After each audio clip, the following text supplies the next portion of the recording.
Hello Capricorn, Sun, Moon, Rising, at Venus signs. Kamusta po kayo? Sana po nasa mabuti kayong kalagayan. Welcome back po sa Star Tarot. Kung bago kayo dito, welcome na welcome din kayo. Thank you sa inyong suporta. I truly appreciate it. God bless you all. Tignan po natin ang mga mensahe para sa inyo. November 7 po.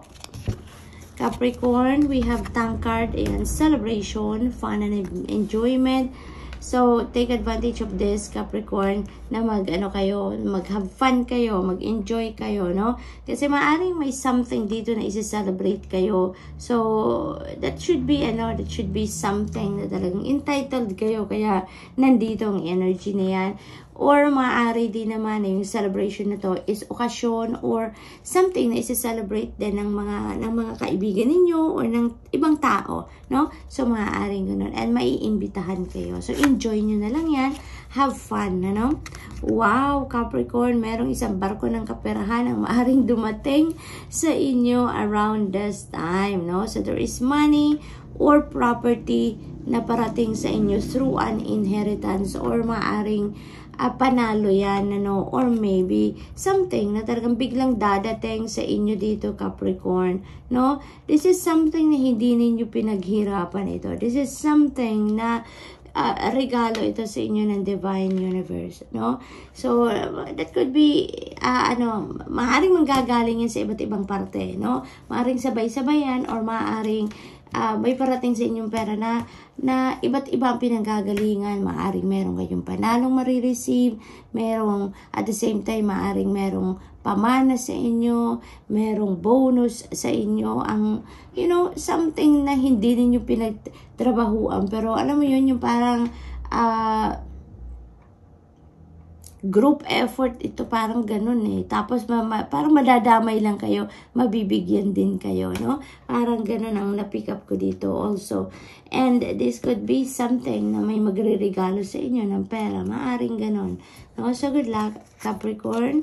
First, pay attention to your finances. And pay attention to your finances, lalo-lalo na, no, na meron kayong parating na malaking pera. So, pay attention na hindi ninyo to gagastusin ng lahat-lahat, no, hindi mauubos. Kumbaga, parang meron dito panawagan sa inyo na kayo, manage your money wisely. Meron panawagan sa inyo dito ang mensaheng ito na tignan ninyo, magkaroon kayo ng balanse sa paggagasto, sa pagsisave at the same time, no? What else? We have tortoise and slowly but surely getting ahead. Ayan, yan ang panawagan sa inyo sa ngayon, or maaaring ito yung approach ninyo sa mga bagay-bagay ngayon. So, pinipili ninyong magdahan-dahan, taking your time, be cautious sa bawat galaw na gagawin ninyo. So, maaaring ganun ang sitwasyon dyan, no, Capricorn? We also have energy of the Ram. A stubborn, aggressive person might be may encounter ninyo sa ngayon. Or maaring this is someone you know already. Maaring this is someone na karelasyon ninyo, maaring kaibigan ninyo, kapamilya, person ninyo, or maaari din naman nakatrabaho ito, no? So, maaring ganon ang ganap. Kasi parang kilala nyo to, Capricorn, kilala nyo to, alam nyo na to kung sino to, kaya as much as possible, iwasan nyo na lang, baka kasi mahawa pa kayo ng negativity, ng energy niya, or maaaring ma-intimidate pa kayo sa taong ito, maaaring ganun. So, as much as possible, no, kung hindi natin masyadong gusto, hindi natin masyadong feel, kumbaga, ang taong ito, then as much as possible, iwasan na lang natin. So, what else? We have firecracker, may excitement, see, Capricorn, napakaganda. There is something, no, that you are going to be very excited about this time, Capricorn, kaya good luck sa'yo. I-enjoy nyo yan, no? Maraming rason, marami kayong celebrate dahil siguro dito sa financial blessings na yan, no? It could be a different thing din or a different scenario dito na magkakos sa inyo or magkikreate ng excitement sa inyo. So, i-enjoy nyo na lang yan. So, that's all I have for you for today. I hope nakatulong mga mensaheng ito in some way. Thank you for watching. Love and light. Namaste. Hello Virgo, Sun, Moon, Rising, and Venus signs. Kamusta po kayo? Sana po nasa mabuti kayong kalagayan. Welcome po sa Star Tarot. Kung bago po kayo rito, welcome na welcome kayo. Thank you po sa inyong suporta. I truly appreciate it. And God bless you all. Tingnan natin ang mga ganap kay Virgo for November 7. And Virgo po, naman sa ninyong egg. Success assured with good plans and hard work. Napakagandang reminder ito para sa inyo, Virgo. Maaring meron kayong bagay dito na iniisip pa lang na gawin, ano? And meron ng heads up sa inyo na kung gusto mo magtagumpay ka dyan, kung gusto mo magtagumpay, ang bagay na yan na gagawin ninyo, pagplanuhan ninyo at ilagyan ninyo ng hard work, ng effort, kumbaga, na makasiguro kayo, Virgo, na yan ay talagang makakamit ninyo ang tagumpay sa bagay na yan. So, napakaganda niyan, napakaganda. So, what else? We have moon changes in your life. Napakaganda naman kasi pag mayroong mga pagbabago, you know, nai-excite ako dyan, no? As a reader, gustong-gusto ko yan. Kasi for me, you know, yung mga pagbabago, it's always new life ang binibigay or inihahatid na energy niyan sa'yo. Kasi, syempre, no, changes is always beautiful. Yung change is laging maganda dahil magkakaroon ka dyan ng pagkakataon na baguhin ang mga sitwasyon for the better. May parang binibigyan ka ng pagkakataon ng spirit, you know, to reshape your life, to reshape something, no, na ganap sa buhay ninyo. May maa-adjust ka, may i-a-adjust, may papagandahin, may papaguhin, diba? So that is beautiful. We have Quill, and get back to basics, no. Maari din na ito yung kailangan mong gawing pagbabago, na wag ka muna doon sa masyadong mga komplikado, sa mga masyadong grande. Doon tayo sa kung ano lang ang basic, sa kung ano lang ang simple, sa kung ano lang yun talagang pundasyon, no, na maganda. Yung simple ang magandang magiging pundasyon ng kahit anuman bagay, no, na gagawin natin. So what else? We have Nest, and an emotionally secure loving family is important to you. Ano man ang mangyari, you know, ano man ang tagumpay na maramdaman or makuha natin, ma-achieve natin, ang bumabalik-balik pa rin tayo sa pamilya. Kasi yun ang pinaka-importante sa inyo. Yun ang pinaka-priority ninyo. Pamilya, yun ang pinaka-mahalaga sa lahat ng bagay, no? Lagi kayong family first, no? Yun ang napipick up ko dyan. We have Flag, and do not be tempted to lower your standards para lang na ma-please ninyo ang mga tao sa paligid ninyo, para lang na mapagbigyan ninyo ang ibang tao, no? So, maging maging matatag, maging committed, and maging dedicated kayo sa kung ano ang inyong pinaniniwalaan. Maging loyal kayo sa inyong pinaniniwalaan. Huwag mong ibababa ang inyong standard for the sake of pagbibigyan nyo lang ang ibang tao, no? If you want to say no, then say no to it, diba? So, what else? We have Broom, and new home, new attitude, may bagong bahay, no? Ang napipick up ko dito, hindi ito bagong bahay. For others of you, Virgo, hindi ito bagong bahay na lilipatan ninyo sa ngayon.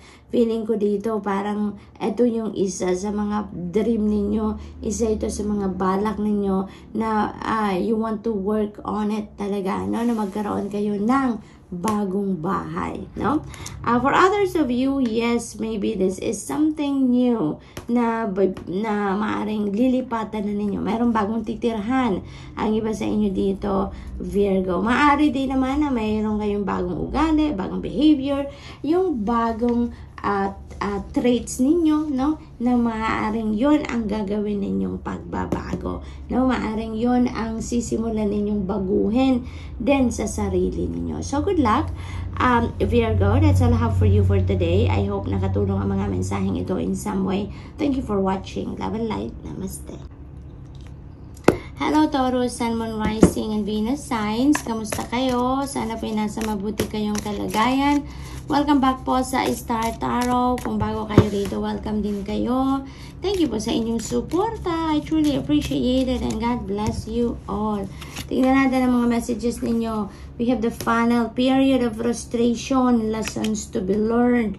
Ayan, so maybe, no, may sitwasyon dito na talaga naman mapuprostrate si Taurus. Maaring merong mga bagay na hindi dito mangyayari, mga ginusto ninyong mangyari, hindi nangyari, or merong involved ditong ibang tao, no? Maaring meron ditong mga pinapakiusap kayo sa ibang tao na hindi kayo mapagbibigyan, kaya you will be feeling frustrated, or mga sitwasyon that is not falling into its right place. Maaring ganun ang sitwasyon na talaga namang mafo-frustrate kayo dito. But, you know what? Sa lahat naman ng nangyayari sa buhay natin, there is a valid reason for that. Diba?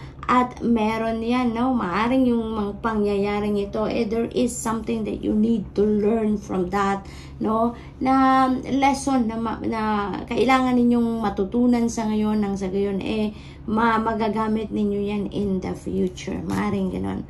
We have Quill, ayan, get back to basics. Maaring ito yung lesson na kailangan ninyong matutunan dito, na hindi kailangang grande agad, hindi kailangan doon tayo sa mga komplikadong pamamaraan ang pag-approach ng mga bagay-bagay, or yung i-apply nating strategy, no? Not necessarily na doon tayo sa mga medyo komplikado.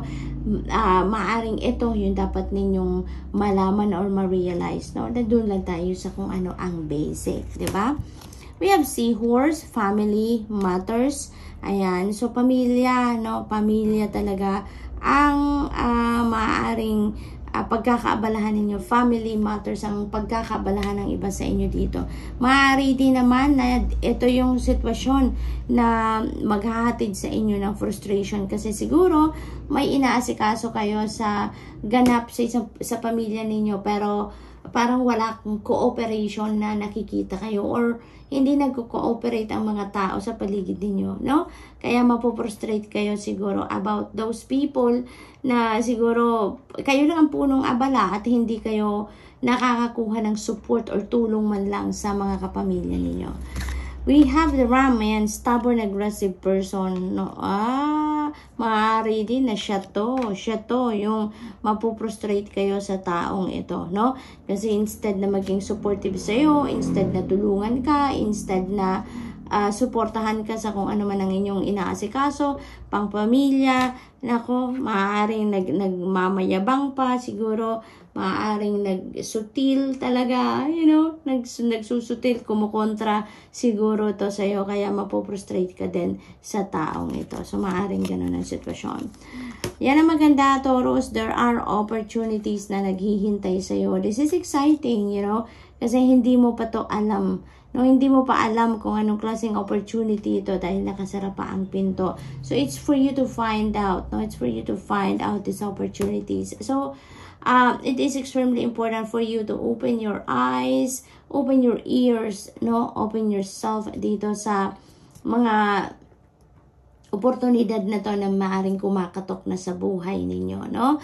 Listen din sa inyong intuition, because it feels like to me that you're divinely guided dito kung saan mo makikita or ano ang gagawin mo, saan mo makukuha ang opportunity, saan mo malalaman, no?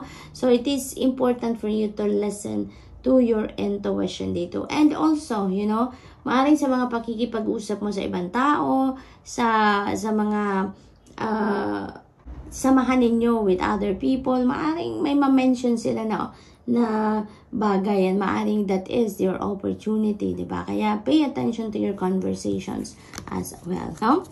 We have Mountain Road. You are on the road to success, Taurus. Napakaganda. Maaring ang tagumpay na to is about dito sa mga iba't ibang parte ng buhay ninyo na magkakaroon kayo ng mga opportunities na parating, ano? Maaring yan ang mas makakatulong sa inyo para makarating ka sa tuktok ng tagumpay. No, Taurus, on the road ka na, kumbaga. So, nasimulan mo na to. So, kung ano man yung ano ninyo, kung ano man yung ginagawa ninyo, yung goal ninyo na pagtagumpayan ninyo, maaring yan ang pagtatagumpayan talaga ninyo. Maaring yan ang merong naghihintay na victory sa inyo, no? So continue on with what you are doing, continue on to persevere, no? Maari din naman yan ay bagay na inaasikaso ninyo regarding pamilya, no? Maaring yan din ang pagtatagumpayan ninyo. So good luck to that, Taurus, and that's all I have for you for today. I hope nakatulong ang mga mensaheng ito in some way. Thank you for watching. Love and light. Namaste.